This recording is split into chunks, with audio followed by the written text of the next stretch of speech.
everyone. Now in this session we are going to discuss about the biodiversity in living being, and at the same time we'll be discussing the nomenclature and its rules. Okay. So what do you know about biodiversity?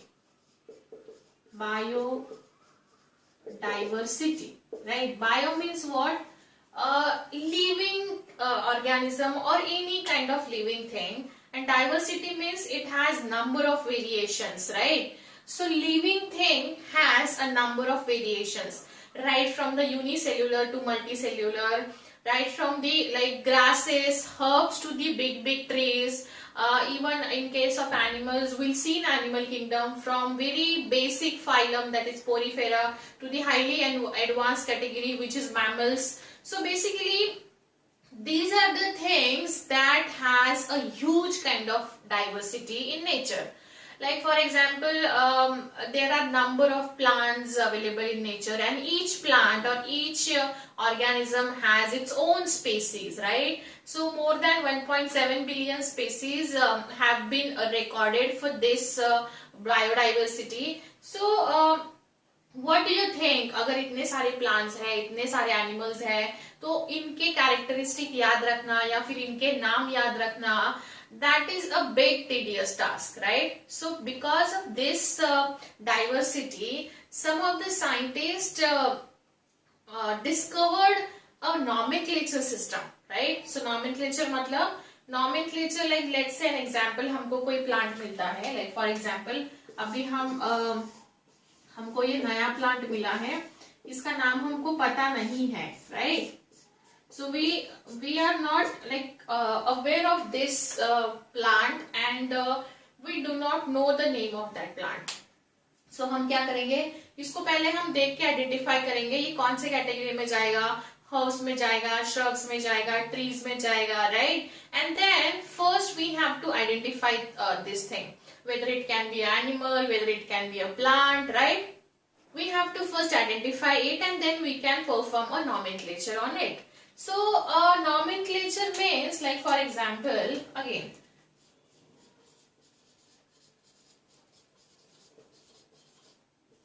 nomenclature means systematically किसी plant को नामकरण करना, right? उनको उस plant को एक उसको suitable होगा वैसा उसको नाम देना. This is called as nomenclature.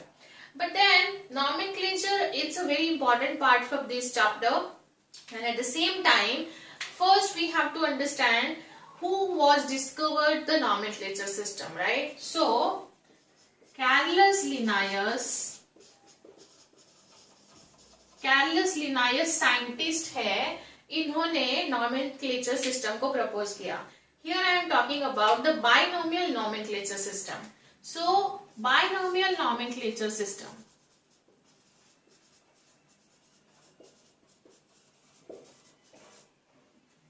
okay? Now bi means two, nomial means it should have a two words only, one is a genus and another would be a species. This binomial nomenclature system was proposed by Linnaeus, but then इसका थोड़ा सा history पढ़ लेते हैं, why there is a need of nomenclature and how this binomial nomenclature is very convenient for us, right?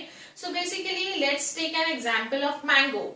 Mango अगर हम यहाँ अगर हम उसको आम या अम्बा बोलते हैं, तो मे बी दूसरे कंट्री में या दूसरे स्टेट में उसका नाम अलग हो सकता है, common name. So it leads us like in a confusion, हमको ये कंफ्यूजन की तरफ लेके जाता है. लाइक फॉर एग्जांपल आज मैं उसको आम बुलाऊंगी या अम्बा या फिर मैंगो हम उसको बोलेंगे, तो मे बी दूसरे कंट्री में उसका दूसरा नाम होगा. तो अगर सपोज मान लीजिए आपको कहीं दूसरे कंट्री में जाना है और वहां अगर आपको मैंगो परचेस करने हैं, तो मे बी आपको फिर थोड़ा सा दिक्कत हो जाएगा, या फिर मैंगो पे पढ़ाई करनी है, उसकी फैमिली पढ़नी है, उसका पूरा क्लासिफिकेशन पढ़ना है. So in that case there should be a universal name. Universal मतलब आप कहीं भी जाओ उसका एक ही नाम होना चाहिए, और उसको हम क्या बोलते हैं, scientific name, right? So scientific name is the part of the binomial nomenclature system. हम यूनिवर्सली एक प्लांट को और एक एनिमल को उसका एक नाम दे देंगे, that should be universally same, right? So यहाँ भी वैसा ही है. Carolus Linnaeus proposed the binomial nomenclature system. But before binomial nomenclature, there was polynomial nomenclature system poly, then after that trinomial nomenclature system was there. Polynomial means, now see, अगर हम इसको compare करना चाहे तो सी बाइनोमियल भी मैं यहाँ लिख देती हूँ. पॉलिनोमियल मतलब it should be having a number of names, उसमें बहुत सारे वर्ड्स होंगे, राइट. ट्राई मीन्स इसमें मेनी वर्ड्स होने चाहिए. मैं आपको एग्जाम्पल भी लिख के देती हूँ इसका. Try means it should have a 3 words in it, और इसमें 2 वर्ड्स होने चाहिए, राइट. मैं अभी वर्ड्स का यूज कर रही हूँ बिकॉज हमको अभी पता नहीं है जीनस एंड स्पीशीज क्या होता है, right. Will come to this point in a minute. So many names होने चाहिए, और इतने many names leads us to again a confusion. हमको ये कंफ्यूजन की तरफ लेके जाएगा. कंफ्यूजन तो छोड़ो, याद रखना कितना डिफिकल्ट हो जाता, राइट. फिर उसके बाद उन्होंने ये पॉली को ट्राई में कन्वर्ट किया. चलो थोड़ा सा सिंपल बनाते हैं, ट्राई. एंड फिर उसके बाद ट्राई के बाद आया bi. So bi is now very easiest thing to remember, right. So now we'll see polynomial का example, right. Now here is the example of polynomial nomenclature. Polynomial system means the plant should have their names in many words, right. So basically now see, this is a Caryophyllum, it's a common name, and then Caryophyllum, Saxatilis, Follies, Gramineous, Umbellatis, Corybis. मतलब उसका इतना बड़ा नाम है because it has a many words. Polynomial says, polynomials says it should have a many words, right. So इसमें बहुत सारे नाम हैं. अभी मुझे बताओ, अगर ऐसे आपको मैं 10 नाम दे दूं याद रखने के लिए, और बुक में अगर दिया जाए, तो that would be a very difficult for any kind of student to remember it, right. So इसीलिए ये जो है ये थोड़ा सा अनकन्वीनियंट साउंड कर किया, इसीलिए वो ट्राइनोमियल पे आया. इतने बड़े बड़े नाम को वो ट्राइनोमियल तक लेके आए, right. Trinomial was proposed by Huxley and Strickland, Brassica oleracea botrytis, right. ये नाम है कॉलीफ्लावर का. नाउ सी, इसको और इसको कंपेयर करके पढ़ते हैं. And binomial means it should be with the 2 words only. यहाँ मेनी वर्ड्स थे इसमें, यहाँ 3 वर्ड्स हैं, like tri means 3 and here 2 words. अभी एज ए स्टूडेंट और कन्वीनियंस के हिसाब से देखा जाए तो if we talk about in terms of like remembering या कन्वीनियंस के वे से देखा जाए, तो I think this would be a easiest one. ये हमारे लिए इजी होगा because it does not have any kind of confusion. Even they also don't have a confusion, but then अभी आपको यहाँ 2 चीजें मैं compare करके समझाती हूँ. Now here this is a binomial nomenclature system was proposed by Linnaeus, and this is the first word and this is the another word, right. This is also first word, this is also second word, and this is the third word. This is first, this is second, and this is the third word. This is first and this is the second, right. Now remember one thing, the first word of this nomenclature is known as a generic name, or this is represented as a genus, right. Genus रहता है ये, और दूसरा जो रहता है which is a specific or species or species name. Another would be a species name. पहला genus हो गया, दूसरा species होगा. Now here Mangifera, it is also a genus name. First is a genus, this one, and this is a species name, right. जब binomial nomenclature system आया तो they only considered about the genus and species. तो यहाँ जो Botrytis, the third, so this Botrytis is a subspecific name. This is subspecific name, or you can also call it as a name of variety, right. Name of variety. So it makes 1, 2, 3 is in nature. So that is the trinomial nomenclature system. But in case of binomial nomenclature system, only genus and species are enough for this nomenclature system, and that seems to be convenient for us also. So yes, Mangifera indica. Now here we have to, like, this was the history. ये binomial nomenclature system तक nomenclature system कैसे आया वो हमने यहाँ दिया है, but try and poly ये आप उसको history में consider कर सकते हो. But then क्वेश्चन ज्यादा पूछने के चांसेस बाइनोमियल पे है. तो अभी हमको इसके रूल्स समझने हैं. Now we have to understand the rules of nomenclature and there are certain like rules तो हम पढ़ेंगे, but there are certain criteria which differ from plant naming and animal naming that we have to learn now. Okay, so now heading दीजिए notebook में nomenclature. Binomial nomenclature को important करके रखिए and will discuss the criteria for it. Okay, now here we'll discuss the binomial nomenclature and its rules. Okay, so let's take an example of mango. Mango is a common name, right? So ये क्या है? This is a common name, or we can also call it as a vernacular name. Now we have to find out the scientific name of mango. means binomial nomenclature ने उसका कौन सा नाम decide किया है. Now we have to understand it. First, like इसका scientific नाम है Mangifera indica. This is the scientific name of the mango, right?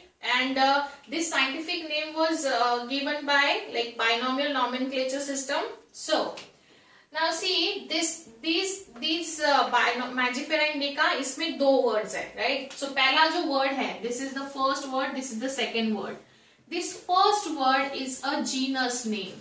This first word is represented as a genus name, right? ये पहला word genus नाम से represent होता है. So Mangifera is the genus of mango, and another would be indica. It's a species. The second word from this name is represented as a species, right? So आपको याद रखना है, always remember the first half of the name या first word of this name binomial nomenclature system is represented as a genus name or generic name, and the another word represented as a species, which is the second word, right? Now genus, the first letter of genus is always in the capital form. ये हमेशा capital होना चाहिए. तो this should be a capital in nature. Always M हो, कोई भी alphabet हो, ए से लेके जेड तक, should be a capital when it comes to the genus. When it comes to a species, ये स्मॉल लेटर्स में होना चाहिए. ओके, सो ये हो गया इसका दूसरा रूल. पहला था जीनस, स्पीसीज, ये कैपिटल होना चाहिए, दूसरा वर्ड स्मॉल होना चाहिए, राइट? अभी तीसरा रूल, पहले सिंपल रूल पढ़ लेते हैं जो कि easy to understand and easy to remember है. नाउ ये जो वर्ड है मैंजिफेरा इंडिका, जब हम हैंड रिटन लिखते हैं, लाइक जैसे मैंने यहाँ हैंड रिटन लाइक ये लिखा हुआ है, when we are like writing this word by our hand, so ये जो है इट शुड बी अंडरलाइन. अगर ये लाइक हैंड राइटिंग से लिखा हुआ है तो ये होना चाहिए अंडरलाइन. ओके, ये अंडरलाइन होना चाहिए. But when it is in a printed form, अगर ये पेज पे या फिर ऑनलाइन टेस्ट सॉल्व करते हुए अगर आपको सॉफ्ट कॉपी में दिखता है या फिर प्रिंटेड फॉर्म में दिखता है, तो ये इटैलिक्स में होना चाहिए. इटैलिक्स मतलब आप ऐसा उसको देख सकते हो. कंप्यूटर में अगर आपने देखा होगा तो वो इटैलिक्स का एक कमांड आता है, अगर वो कमांड दोगे तो वो अपने आप इटैलिक्स में कन्वर्ट हो जाता है. When it is in the italics form, then no need of underline is there. So यहाँ क्या होगा, यहाँ इटैलिक्स में जब हम उसको लिखेंगे तो no need of underline, right? So underline नहीं होनी चाहिए. सो हमने यहाँ क्या पढ़ा, जब वो हैंड रिटन रहेगा नॉर्मल ऐसा तो हम उसको अंडरलाइन करेंगे, but when it is in a printed form और then it should be in the italics. और अगर आप ऐसा कर्सिव भी लिखते हो तो there is no need of underline, right? Okay, so ये कुछ बेसिक से रूल्स हमने अभी पढ़ लिए. अभी ये समझते हैं कि इसका ओरिजिन कहाँ से हुआ, ये कौन से लैंग्वेज से आया है, right? Okay, so biological words or biological names are generally originated from the Latin. So ये कहां से origin हुआ है, इसका origin है Latin, right? But written in italics. But written in italics. Okay, now we'll quickly revise the simple rules or criteria for this system. Like this is the first word from the binomial nomenclature is represented as a genus, which should be the first letter for this is a capital.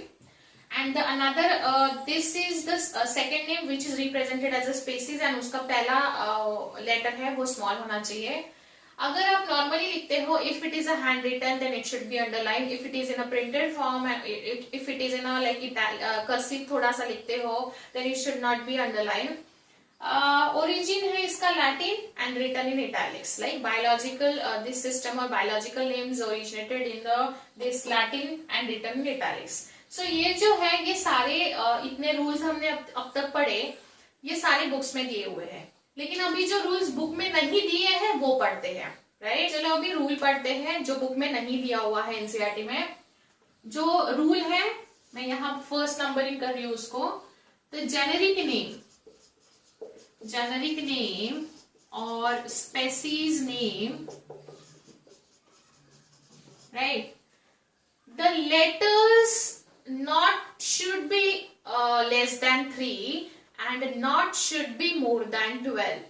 So इसके जो letters है ये less than 3 नहीं होने चाहिए and more than 12 नहीं होने चाहिए. उसके अंदर जो letters है, ठीक है, जैसे अभी अगर हमने अभी देखा मैंजिफेरा इंडिका कितना है 5 6 7 8 9. इसमें कितने वर्ड्स है, सॉरी इसमें कितने लेटर्स है 9 और इसमें कितने हैं 6. Right, so minimum this genus name और स्पेसीज नेम इनमें 3 से कम नहीं होने चाहिए एंड 12 से ज्यादा नहीं होने चाहिए. That is the criteria for it. But यहाँ एक एक्सेप्शन है, there is a exception for this. Okay, so यहाँ देखो एक्सेप्शन केस है रिक्शिया पैथनकोटेंसिस. ये एक्सेप्शनल केस है. इसमें देखा जाए तो यहाँ देखो बहुत सारे वर्ड्स है. कितने हैं 2 3 4 5 6 7 8 9 10 11 12 13 14. हमने क्या पढ़ा अभी 12 से नहीं ज्यादा होने चाहिए. तो ये एक एक्सेप्शनल केस है. इसको नोटबुक में ऐसा बॉक्स करके रखिए अलग कलर के पेन पेंसिल से, सो दैट क्वेश्चन कभी नहीं आया है बट हमें चांस नहीं लेना है. If there is a question then आपको ये क्वेश्चन +4 देके जाना चाहिए. सो नाउ रिमेंबर हियर, और ये है ये थोड़ा सा बाहर का रूल हमने डिस्कस किया जो एनसीईआरटी में नहीं है. Right, now will discuss the another rule which is also not in the NCERT. और वो रूल है for example in case of plants और in case of animals there are the 2 different criterias for plants and animals naming. Plants अगर होगा जैसे suppose अभी मैंने यहां लिखा है Mangifera indica. Okay, Mangifera indica. और अगर मैं एनिमल का कोई नाम लिखती हूँ तो यहाँ मैं एनिमल का नाम लिखती हूँ Indian cobra. The scientific name of Indian cobra is नाजा नाजा. नाजा नाजा. ओके, नाउ यहाँ आपको एक डिफरेंस फाइंड आउट करना है. मैंजिफेरा हम नहीं लिख सकते हैं प्लांट में, या इंडिका नहीं लिख सकते हैं. जीनस एंड स्पेसीज के नाम प्लांट्स में कभी सेम नहीं हो सकते हैं. But yes when it comes to the animal में दोनों नाम सेम हो सकते हैं. एनिमल में दोनों जीनस एंड स्पेसीज दोनों के नाम सेम हो सकते हैं. सो ये जो है लाइक नाजा नाजा सेम, ये जीनस है and this is the species. तो नाजा नाजा this is the scientific name of Indian cobra. Right, और ये मैंगो है. तो प्लांट में कभी ऐसा अलाउ नहीं होता है. जीनस जो नाम से रिप्रेजेंट होता है वही स्पेसीज से नहीं रिप्रेजेंट होता है. अभी आप इसको याद कैसे रखोगे? There should be a term, right. So yes there is a term which is called as टॉटोनिम्स.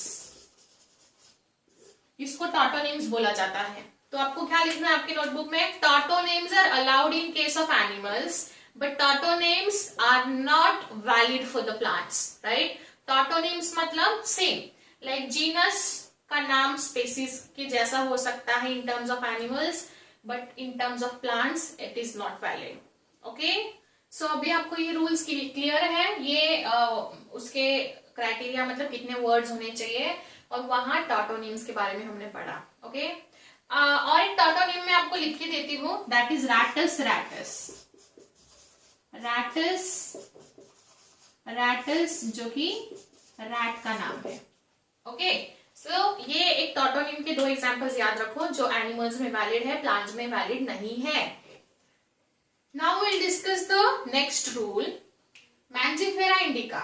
ये हमने लिखा हुआ है, बट देन मैंजिफेरा इंडिका जब ये खत्म होता है, इसके बाद we are suppose to write this short form of this scientist, right. Linnaeus, जो भी साइंटिस्ट ने उसको ये नाम दिया है, उसका एक छोटा सा एब्रिविएशन वहां लिखना है।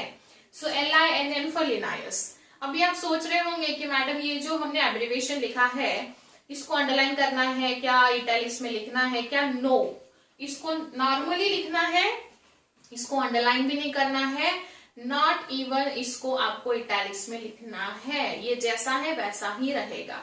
सो हम ये बोल सकते हैं जीनस एंड स्पीसीज के बाद if there is a scientist का नाम, then we should able to write this scientist का abbreviation, right.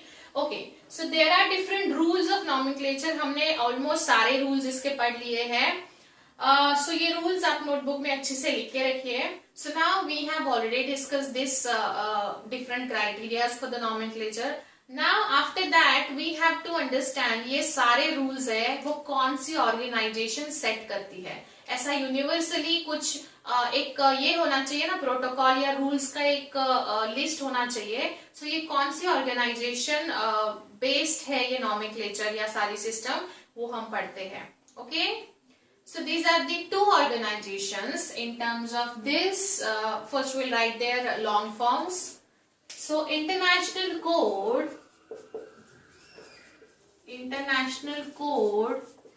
for botanical nomenclature.